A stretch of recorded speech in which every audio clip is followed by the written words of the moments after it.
Assalamualaikum warahmatullahi wabarakatuh. Perkenalkan, nama saya Muhammad Arman Saitan Darwi. Saya mahasiswa Fakultas Hukum Universitas Negeri Gorontalo semester 3 kelas B.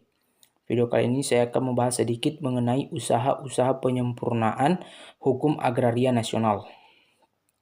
Salah seorang pakar di bidang hukum agraria atau pertanahan mengatakan bahwa dalam rangka penyempurnaan hukum tanah nasional, masalah perbedaan antara cita-cita kalangan hukum, teoritis, dan kebutuhan-kebutuhan nyata dari warga masyarakat akan sistem hukum yang sederhana, murah, dan efektif perlu dijembatani dengan pengakuan dan pengukuhan hukum adat sebagai salah satu sumber untuk memperoleh bahan-bahan bagi penyempurnaan hukum tanah nasional. Karena hukum adat adalah hukum yang hidup dalam masyarakat. Untuk itu, penelitian terutama di bidang adat di seluruh daerah perlu digalangkan untuk mendapatkan gambaran yang jelas dan nyata tentang hukum tanah adat yang benar-benar hidup di seluruh tanah air. Sebagai langkah awal untuk membangun sistem hukum tanah nasional, tidak luput dari tantangan yang besar. Sesungguhnya harus dihadapi oleh bangsa Indonesia, maka diperlukan adanya kearifan dari negara, yang dalam hal ini adalah pemerintah, untuk mempertimbangkan faktor-faktor sebagai berikut. Yang pertama yaitu globalisasi, yang didefinisikan sebagai proses pembentukan sistem kapitalisme di dunia, atau dapat dikatakan bahwa globalisasi itu pada hakikatnya adalah gerakan kapitalis internasional. Pertanyaan mendasar yang berkaitan dengan proses ini adalah, apakah globalisasi itu menguntungkan, dan apakah globalisasi itu menjamin bahwa suatu kelompok negara diuntungkan dan yang lainnya tidak merugi? Menurut Arif Sukanti, Undang-Undang Pokok Agraria telah menyediakan rambu-rambu pada pasal 9 ayat 1 yang menyatakan bahwa hanya warga negara Indonesia yang dapat mempunyai hubungan yang sepenuhnya dengan bumi, air, ruang angkasa, dan dalam batas-batas pasal 1 dan 2. Yang kedua yaitu hak asasi manusia, merupakan salah satu prinsip dasar tanah nasional, yaitu asas kemanusiaan yang adil dan beradab dalam masalah pertanahan sesuai dengan sila kedua Pancasila. Sesuatu ketentuan yang bersifat universal. Sesungguhnya, masalah hak asasi manusia merupakan ketentuan dasar yang harus diimplementasikan dan dikembangkan di semua negara yang menyatakan dirinya sebagai suatu negara yang demokratik dan modern. Maka dalam hal ini, negara harus tetap menjamin terpeliharanya hak dan jaminan dari manusia, yaitu keselamatan keyakinan agama, keselamatan jiwa, keselamatan akal, keselamatan keluarga dan keturunan, serta keselamatan hak milik.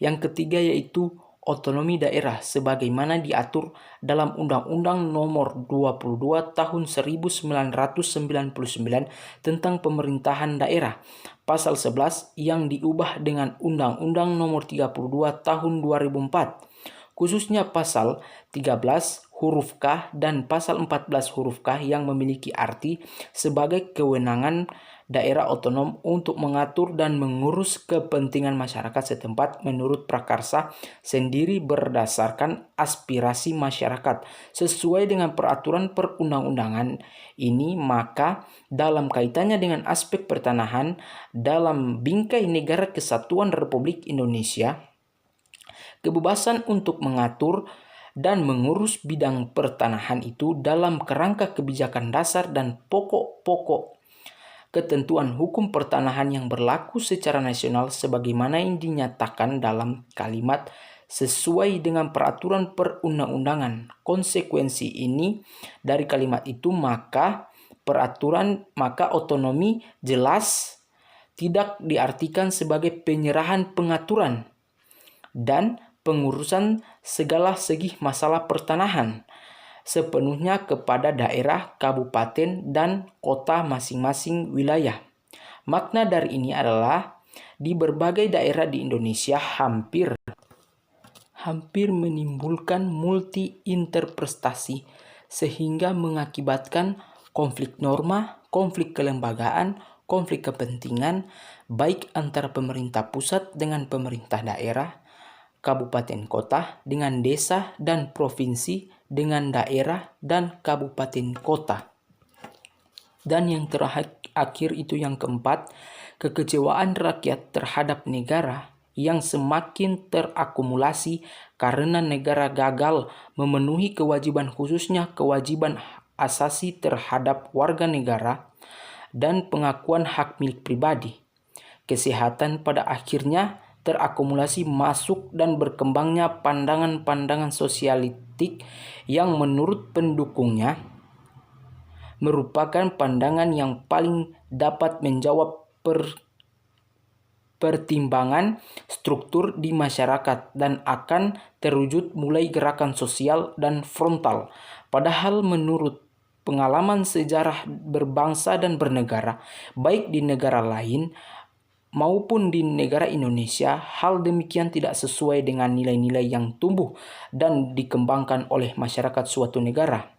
Kembali lagi ke soal hukum agraria negara Indonesia, fungsi hukum agraria seperti dikatakan Ahmad Sodiki adalah menjaga agar hukum agraria di samping menjadi sarana perubahan serta perlindungan normatif baik bagi segmen masyarakat yang telah maju maupun yang masih terbelakang, tetapi juga sekaligus menjaga implementasi integritas bangsa dan negara.